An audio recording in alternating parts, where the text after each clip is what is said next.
Our media partner, iNewsSource, wanted to know how old San Diego buildings would stand up to the next big quake. They took a tour with geologist Pat Abbott following a recent investigation about the Coronado Fault.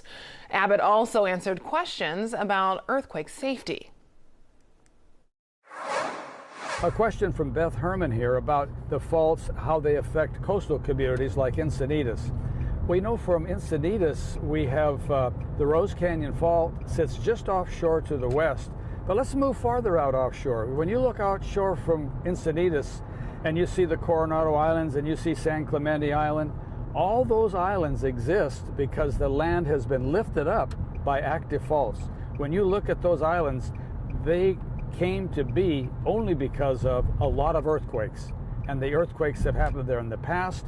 They will happen again in the future. So there are significant earthquake faults running just offshore from Encinitas, directly to the east at the Elsinore Fault, and then directly offshore with things like the offshore faults.